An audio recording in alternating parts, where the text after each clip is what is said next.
Master your money, personal financial workshop on mutual funds, loan management and personal finance on November 16th and 17th. Register now. Hi hello నమస్తే welcome back to iDream Media. ఈరోజు మనతో ఉన్నారు personal finance expert అయిన విజయ్ కర్ణం గారు. సార్తో మాట్లాడతాం. Hi sir. Hello అండి. Sir, నా దగ్గర ఎవ్రీ మంత్ ఎస్ఐపి చేయడానికి అంటే నా ఖర్చులన్నీ పోగా నా శాలరీ ప్రకారం ఒక 10,000 మిగులుతున్నాయి సార్. అంటే చాలామంది పర్సనల్ ఫైనాన్స్ ఎక్స్పర్ట్స్ని అడుగుదాం అనుకున్నాను. నాకేంటి అంటే నా రిక్వైర్మెంట్ నాకు స్పెసిఫిక్గా రిటైర్మెంట్ కనో లేకపోతే ఒక లంసమ్ అమౌంట్ కోసం నేను ఎదురు చూస్తున్నాను అనమాట. ఒక బిగ్ అమౌంట్ అయితే నాకు రిక్వైర్మెంట్ ఉంది. దీన్ని నేను స్ట్రాటజికల్గా ఎలా ఇన్వెస్ట్ చేయొచ్చు, నాకు బెస్ట్ అవుట్పుట్ ఎలా తెచ్చుకోవచ్చు అంటారు? షూర్ అండి. మీకు డ్యూరేషన్ మీకు ఏం లేదు, అంటే ఇంత తక్కువ డ్యూరేషన్ అని ఎక్కువ డ్యూరేషన్ అని ఏం లేదు కాబట్టి నేను ఒకటి చెప్తానండి మీకు. That will be the best solution and maximum output మీకు మంత్లీ ఇన్కమ్ ప్లస్ లంసమ్ వచ్చేటట్టు మనం మాట్లాడుకోవచ్చు. సో ఇది ఎలా అంటే కొన్ని ఏఎంసీ కంపెనీస్లలో ఇది యాజ్ అ మోడల్గా ప్రమోట్ చేస్తున్నారు. కానీ ఇది యాజ్ అ మోడల్గా మనం కాన్సెప్ట్ అర్థం చేసుకోవాలి. కానీ వాటికంటే మనం ఓన్గా చేసుకోవడం it will be the best option. ఒక పర్టికులర్ డ్యూరేషన్ వరకు ఎస్ఐపి చేసుకుంటూ వెళ్ళాలి, తర్వాత ఎస్డబ్ల్యూపీ చేసుకుంటూ వెళ్ళాలి, దాని తర్వాత లంసమ్ తీసుకోవాలి. So 3 steps. ఫస్ట్ స్టెప్ ఏంటి అంటే మీరు ఎన్ని రోజులు ఎర్నింగ్ అవుతుంటే అన్ని రోజులు మీరు ఎస్ఐపి చేసుకుంటూ వెళ్ళాలి. 10,000 అన్నారు కదా, 10,000 మీరు ఎస్ఐపి చేసుకుంటూ వెళ్ళండి. తర్వాత ఎప్పుడైతే కార్పస్ బిల్డ్ అవుతుందో అప్పుడు ఎస్డబ్ల్యూపీ చేసుకోండి. ఓకే. ఎప్పుడు మీకు రిటైర్మెంట్ కార్పస్ కావాలి, మీకు రిటైర్మెంట్ అయిన తర్వాత కానీ లేకపోతే ఒక 6 months ఒక 1 year డ్యూరేషన్ టైంలో మీకు ఇన్కమ్ లేదు, ఆ టైంలో ఇన్కమ్ తీసుకోవడానికి కార్పస్ తీసుకోవాలి. దాని తర్వాత మీరు లంసమ్ కూడా తీసుకోవాలి. అంటే 1 shotకి 2 birds అనమాట. కంప్లీట్గా 2 typesలో ఇన్వెస్ట్మెంట్స్ మీరు రిటర్న్ తీసుకోవచ్చు. అందరికి దీనికి రిలేటెడ్ స్లైడ్ మీరు చూస్తున్నారు. దీంట్లో మనం ఫర్ సపోజ్ మీరు ఒక 8 years మాత్రమే 10,000 రూపీస్ మీరు ఇన్వెస్ట్ చేసుకుంటే వెళ్ళారు ఎస్ఐపిలో. ఓపెన్ ఎండెడ్, నేను క్లియర్గా చెప్తున్నాను, ఓపెన్ ఎండెడ్ ఈక్విటీ మ్యూచువల్ ఫండ్స్లో మాత్రమే ఇన్వెస్ట్ చేయండి. క్లోజ్డ్ ఎండెడ్ వెళ్ళకండి. ఓపెన్ ఎండెడ్లో వెళ్తే మీకు రిస్ట్రిక్షన్స్ అనేవి ఉండవు. క్లోజ్డ్ ఎండెడ్లో వెళ్తే మీకు రిస్ట్రిక్షన్స్ వస్తాయి. 5 years lock-in period, 3 years lock-in periods వస్తాయి. సో ఎప్పుడైనా సరే ఓపెన్ ఎండెడ్ వెళ్ళండి. ఓకే. 8 years మీరు 10,000 రూపీస్ ఎస్ఐపి చేసుకుంటూ వెళ్దాం. ఈ టేబుల్లో మీకు ఇచ్చిన calculation worst performing mutual fund percentage అండి. నేనేదో ఎగ్జాజరేట్ చేసి 15%, 20%, 30% వేసుకొని చెప్పేది కాదు. జస్ట్ 12% మాత్రమే. లీస్ట్ 12%. అంటే వరస్ట్ పర్ఫార్మింగ్ మ్యూచువల్ ఫండ్స్ 12% ఇచ్చినాయి. జస్ట్ 12% తీసుకొని క్యాలిక్యులేట్ చేసుకుంటే మనకి మీరు 10,000 8 years ఇన్వెస్ట్ చేస్తే ఆ కార్పస్ వచ్చేసి 9 lakhs అవుతుంది అనమాట. అంటే 9 lakhs మీరు ఇన్వెస్ట్ చేస్తున్నారు over the period of next 8 years. దాని మార్కెట్ వాల్యూ జస్ట్ 12% మనం కన్సిడర్ చేసుకుంటే 15 lakhs అవుతుంది నెక్స్ట్ 8 yearsలో. ఓకే. మీరు 15 lakhs at a time withdrawal చేయట్లేదు, మీకు ఇన్కమ్ కావాలి. మీరు income same 10 lakhs over the period of next 25 years తీసుకోవచ్చు. ఓవర్ ద పీరియడ్ 25 years 10,000 మీరు తీసుకోవచ్చు.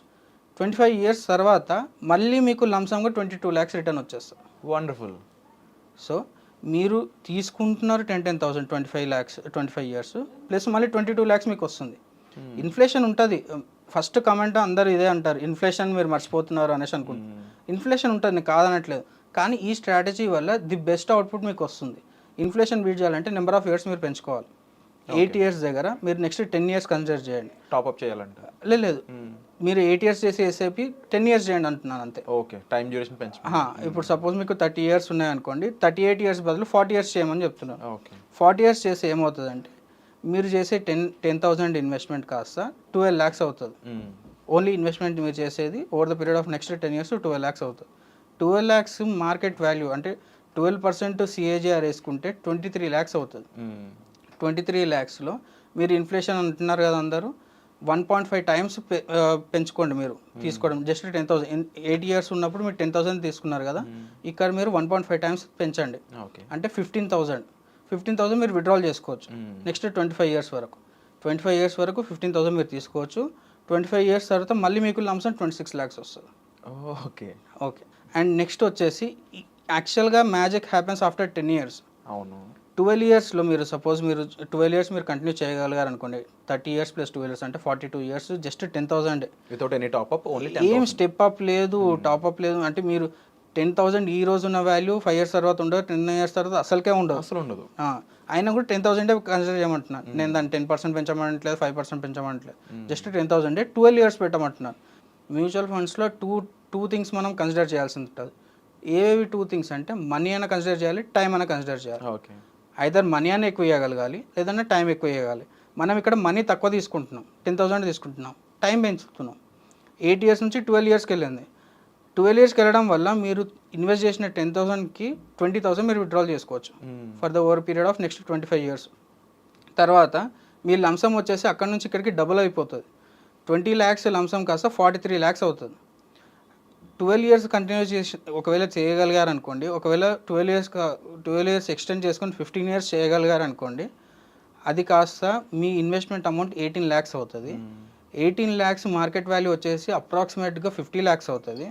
50 lakhs మీరు 3 times ఇన్కమ్ తీసుకోవచ్చు. అంటే ఈరోజు మీరు 10,000 ఇస్తున్నారు, కానీ మీరు విత్డ్రాల్ చేసుకోవడం 30,000 విత్డ్రాల్ చేసుకోవచ్చు. మీరు ఇన్ఫ్లేషన్ బీట్ అవుతుంది కదా ఇక్కడ, అండ్ మీకు ఇంకా ఎక్సెస్ వస్తుంది కదా. 30,000 ఇన్కమ్ కాకుండా మీకు లంసం 81 lakhs వస్తుంది మళ్ళీ. అంటే సార్ ఇక్కడ మనీ ఇన్వెస్ట్ చేయమంటే చాలా ఇబ్బంది పడేవాళ్ళు, ఆలోచించే వాళ్ళు, ఖర్చులు ఇంకా ఉన్నాయి కదా అని, ఏంటి ఇంకేదైనా స్పెండ్ చేద్దాం అనుకునే వాళ్ళు ఉంటారు. బట్ మీరు అది చెప్పిన విధంగా టైంని ఇన్వెస్ట్ చేయడం ద్వారా మనీ వస్తుందన్న మాత్రం చాలా మిరాకిల్ అన్నమాట ఇది. అదే అండి, కాంపౌండింగ్ అంటే అదే కాన్సెప్ట్ మనకి. అంటే కాంపౌండింగ్ మనం జస్ట్ వినడం వేరు, మ్యాథమెటికల్గా చూడడం వేరు. అప్లై చేయడం ద మెయిన్ రీజన్ నేను స్లైడ్ చూపించడానికి మెయిన్ రీజన్ అదే అండి. మీకు 2 years డిఫరెన్స్ కనిపిస్తుంది, కానీ ఆ 2 yearsలో మీకు 0.5 times ఎక్కువ విత్డ్రాల్ చేసుకుంటున్నారు యాజ్ మంత్లీ ఇన్కమ్గా. అదే మీరు 8 yearsకి 15 yearsకి ఆల్మోస్ట్ డబుల్ డ్యూరేషన్, కానీ ఇన్పుట్ మాత్రం సేమ్ 10,000, కానీ మీకు వచ్చే అవుట్పుట్ మాత్రం 3 times x. అవును. 10,000 మీరు ఇన్వెస్ట్ చేసి 30,000 మీరు మంత్లీ విత్డ్రాల్ చేసుకుంటున్నారు, అండ్ లంసం కూడా ఆల్మోస్ట్ 81 lakhs తీసుకుంటున్నారు. ఇది మళ్ళీ మీకు గుర్తు చేస్తున్నాను, జస్ట్ 12% మాత్రమే. ఇది 15% వేసుకుంటే మీరు క్యాలిక్యులేట్ చేసుకోండి. మీరు ఎస్ఐపి క్యాలిక్యులేటర్స్ ఉన్నాయి కదా, ఒకసారి క్యాలిక్యులేట్ చేసుకోండి, it will easily cross 1 year. ఇప్పటివరకు విజయ్ గారు చాలామంది ఎస్ఐపి గురించి చెప్పినప్పుడు జనరల్గా రిటైర్మెంట్ ప్లాన్ అనగానే, రిటైర్మెంట్ తర్వాత 3 కోట్లతో నేనేం చేసుకుంటాను, ఇప్పుడున్న టైంలో నాకు ఏమైనా డబ్బులు వస్తే అది కాదు నాకు వర్త్, అప్పుడు 80 లక్షలు వస్తూ ఇప్పుడు నేను ఎస్డబ్ల్యూపీ ఇంత మనీ తీసుకోవడం అనేది ఇంత స్ట్రాటజికల్ వర్తీ ప్లాన్ ఇప్పటివరకు నేను వినలేదు. ఇలాంటి స్ట్రాటజీస్ ఎలా మీరు డిజైన్ చేస్తున్నారు? అండ్ డిఫరెంట్ పర్సన్స్ డిఫరెంట్గా అప్లై అవుతుంటాయి కదా, దాన్ని ఎలా డీల్ చేస్తారు? సో ఇక్కడ మనం కన్సిడర్ చేయాల్సింది ఏంటి అంటే, పర్సన్ ఏజ్ కన్సిడర్ చేయాలి. మీరు యంగ్స్టర్ కాబట్టి మనం ఎక్కువ డ్యూరేషన్ తీసుకున్నా సరిపోతుంది, కానీ అదే 40 years 50 years ఉన్న వాళ్ళకైతే మనం అది కన్సిడర్ చేయలేం. ఏజ్ కన్సిడర్ చేయాలి, వాళ్ళకి ఇన్కమ్ కన్సిడర్ చేయాలి, వాళ్ళకి ఎంత ఎఫర్ట్లెస్గా వాళ్ళు ఇన్వెస్ట్ చేయగలుగుతున్నారు, అంటే కంప్లీట్గా ఈక్విటీ ఇన్వెస్ట్మెంట్ చేస్తున్నారా, లేకపోతే already emergency fund already park చేసుకొని ఇన్వెస్ట్ చేస్తున్నారా అని కన్సిడర్ చేయాలి. ఇట్లా డీటెయిల్గా మనం తెలుసుకోవాలి అనుకుంటే మనం వెబినార్లో డీటెయిల్గా టాపిక్స్ నేను ఎక్స్ప్లెయిన్ చేయగలుగుతాను. అండ్ 1-to-1 కన్సల్టేషన్లో కూడా మనకి ఇన్ డీటెయిల్గా మనము తెలుసుకోవాల్సి, అంటే మన కంప్లీట్ ఇన్వెస్టర్ పోర్ట్ఫోలియో ప్రొఫైలింగ్ అంటాం మనం దాన్ని. అది ఏంటి అంటే వాళ్ళ టోటల్ ఫినాన్షియల్ పిక్చర్ అనేది మనకు ఒక క్లారిటీ వస్తుంది. ఆ క్లారిటీ వచ్చినప్పుడు మనం ఇట్లాంటి ఇన్వెస్ట్మెంట్ స్ట్రాటజీస్ ఇంకా ఎక్కువ వేయడానికి ఉంటుంది. ఇది జస్ట్ శాంపుల్ అండి, జస్ట్ 10,000 నుంచి మీరు అవుట్పుట్ తీసుకోవడం అనేది జస్ట్ శాంపుల్. ఇట్లాంటి మనము ప్రతి ఒక్కరికి ఇండివిజువల్గా డిజైన్ చేసి ఇవ్వడానికి మనకి ఎక్కువ స్కోప్ ఉంటుంది అనమాట. ఎప్పుడు వాళ్ళ డీటెయిల్స్ అన్ని క్లియర్గా తెలిసినప్పుడు మాత్రమే మనం ఇది చేయగలుగుతాం. ఇది జనరలైజ్గా చెప్పి అందరికీ ఒకటే రకంగా వర్తిస్తుందని మనం చెప్పలేము. అంటే ఇప్పుడు చూస్తున్న ఆడియన్స్ ఎవరైనా ఇది నాకు కూడా అప్లై అవుద్ది అనుకుంటే అంత ఎగ్జాక్ట్గా చెప్పలేము, వాళ్ళ సిచ్యువేషన్స్ డిఫరెంట్గా ఉండొచ్చు. ఎగ్జాక్ట్లీ, అంటే ఇది లాజికల్గా కరెక్టే, కానీ ఇప్పుడు మీరు ఇంతకుముందే అన్నారు కదా 10,000 ఖచ్చితంగా అందరు పెట్టగలుగుతారా 15 years అనేది అదొక క్వశ్చన్ మార్క్. 10,000 కొంతమందికి ఈజీగా పెట్టగలుగుతారు, కానీ వాళ్ళకి 81 lakhs సరిపోదు. అవును. సో ఈ డిఫరెన్స్ అనమాట. ఇప్పుడు 10,000 కావాలా, 15,000 కావాలా, వాళ్ళకి ఇన్కమ్ 30,000 సరిపోతుందా, 1 lakh సరిపోతుందా అనేది ఇండివిజువల్గానే మనకి గైడెన్స్ చేయగలుగుతాం. అందుకే మనం పర్సనల్ ఫినాన్స్ అంటాం, కానీ ఫినాన్స్ అని చెప్పలేం. ఫినాన్స్ అంటే జనరలైజ్డ్ టాపిక్, అన్ని కంపెనీస్కి కానీ అన్ని ఇండస్ట్రీస్కి కానీ సేమ్ ఉంటుంది. పర్సనల్ ఫినాన్స్ అనేది ఒకరికి డిఫరెంట్, ఎవరిది వాళ్ళకి డిఫరెంట్. ఎవరికి సజెస్ట్ చేసే ఫండ్స్ ఒకరికి సజెస్ట్ చేసే ఫండ్స్ ఇంకొకరికి కూడా సేమ్ సజెస్ట్ చేయలేము. ఎందుకంటే వీళ్ళ డ్యూరేషన్స్ వేరు ఉంటుంది, వీళ్ళ ఏజ్ వేరే ఉంటుంది, వీళ్ళ రిస్క్ ఎపిటైట్ కూడా వేరే ఉంటుంది. ఎందుకంటే కొంతమందికి లార్జ్ సజెస్ట్ చేయవచ్చు, కొంతమందికి లార్జ్ సజెస్ట్ చేయలేము, ఎందుకంటే వాళ్ళు ఎక్కువ రిస్క్ తీసుకోవడానికి రెడీగా ఉంటారు, వాళ్ళకి లార్జ్ కూడా సజెస్ట్ చేయలేము. సో ఇట్లా different types of funds, different types of ఇన్వెస్టర్స్కి కంప్లీట్గా కస్టమైజ్డ్ చేయవచ్చు అనమాట మనం. అది బ్యూటీ అనమాట ఇక్కడ. డెఫినెట్లీ మీరు ఒక 10,000కే ఇంత అమౌంట్ విత్ ఈఎస్డబ్ల్యూపీ చెప్పారంటే ఇంకా బెటర్గా ఇన్వెస్ట్ చేసే వాళ్ళకి ఇంకా బెటర్ ప్లాన్స్ ఉండే ఉంటాయి డెఫినెట్గా అండి. అండ్ ఒక ఎగ్జాంపుల్ ఏంటి అంటే ఒక హెచ్ఎన్ఐ క్లయింట్కి వాళ్ళ మంత్లీ ఇన్కమ్ వచ్చేసి 3 lakhs నుంచి 4 lakhs వరకు ఉంటుంది అప్రాక్సిమేట్గా. వాళ్ళకి మనం కంప్లీట్గా కూర్చొని ప్లానింగ్ చేసుకుంటే వాళ్ళ ఏజ్ వచ్చేసి 35 years, youngsters, they have their own company. వాళ్ళ యంగ్ ఏజ్, వాళ్ళకి ఇంకా వాళ్ళ కంపెనీ గ్రోత్ కూడా మంచిగా ఉంది. They are into AI, complete artificial ఇంటెలిజెన్స్లో ఉన్నారు. దే ఆర్ ఇంటూ రైట్ టైంలో రైట్ ఇండస్ట్రీలో ఉన్నారు వాళ్ళు. They have huge potential in their business. అయినా కూడా వాళ్ళు మనకి కన్సల్టేషన్కి కానీ ఇట్లా కంప్లీట్గా తెలుసుకుందాం, ఇన్వెస్ట్మెంట్ స్ట్రాటజీస్ కానీ ఇదంతా ఎలా ఉంటుంది అని తెలుసుకుందాం అనేసి డిస్కస్ చేశారనమాట.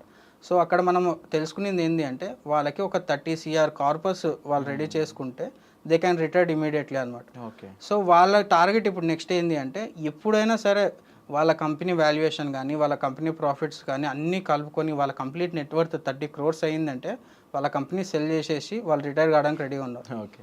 నా ఎస్టిమేషన్ ప్రకారం వితిన్ 10 years వాళ్ళు రిటైర్ అయిపోతారు. ఇప్పుడు 35 ఉన్నారు కదా, 45 yearsలో వాళ్ళు రిటైర్ అయిపోతారు డెఫినెట్గా. ఎందుకంటే వాళ్ళ అగ్రెసివ్నెస్ కానీ వాళ్ళ రిస్క్ ప్రొఫైల్ కానీ అదంతా చూసుకుంటే వితిన్ 10 years వాళ్ళు 30 crore కార్పస్ జనరేట్ చేస్తారు. వాళ్ళకున్న ఆల్రెడీ అసెట్స్ కూడా అలాగే ఉన్నాయి. సో ఇట్లా every once has their own, వాళ్ళ ఎక్స్పెక్టేషన్స్ డిఫరెంట్గా ఉంటాయి, వాళ్ళ రిస్క్ అప్టైట్ కూడా డిఫరెంట్గా ఉంటుంది. ఇది కంప్లీట్గా మనకి కూర్చొని డిస్కస్ చేస్తేనే మనకు క్లారిటీ వస్తుంది అనమాట. True sir. అండ్ మీరు చెప్పిన విధంగా డిఫరెంట్ పర్సన్స్కి డిఫరెంట్గా వేరీ అవుతూ ఉంటాయి. ఎగ్జాక్ట్లీ. అండ్ ఇలాంటి స్ట్రాటజీస్ అనేవి చాలా ఇంపార్టెంట్. అండ్ ఇంతకు ముందు టైంలో ప్రతి ఒక్కరు అవునా 80 లక్షల, 1 కోటి రూపాయల ఎలా అనే ఒక క్వశ్చన్ మార్క్ ఉండేది. బట్ ఆఫ్టర్ ఈ కాంపౌండింగ్ విషయాలు మీరు చెప్పిన తర్వాత కానీ రియల్గా దాని క్యాలిక్యులేషన్స్ చూసిన తర్వాత కానీ అది ఎంత ఈజీ అండ్ ఎంత పాసిబుల్ అనేది నమ్మడానికి చాలా క్లియర్ ప్రజెంటేషన్ అనేది మీరు ఇవ్వడం జరిగింది. కరెక్ట్ అండి. బట్ ఇది రియల్గా మీరు అచీవ్ చేయాలి అంటే మీరు ఇమీడియట్గా చేయాల్సింది విజయకరణ్ గారిని కలవడం. పర్సనల్గా సార్ని కలవాలి అనుకున్నట్లయితే డిస్ప్లే అవుతున్న నెంబర్స్ కాల్ చేసి ఇమీడియట్గా మీరు పర్సనల్ అపాయింట్మెంట్స్ అనేవి బుక్ చేసుకోవచ్చు. దీంతో పాటుగా ఈ పర్సనల్ ఫైనాన్స్ మీద అలాగే ఫైనాన్షియల్ ఫ్రీడమ్ మీద మ్యూచువల్ ఫండ్స్కి సంబంధించిన నాలెడ్జ్ని వెబినార్ అనే ప్లాట్ఫామ్ మీద ఇవ్వబోతున్నారు. ఆన్లైన్గా మీరు దీన్ని అటెండ్ అవ్వచ్చు. దీనికి సంబంధించిన డీటెయిల్స్ కోసం కూడా మీరు డిస్ప్లే అవుతున్న నెంబర్స్ కాల్ చేసి పూర్తి వివరాలు అనేవి తెలుసుకోవచ్చు. Thank you so much sir. Thank you అండి.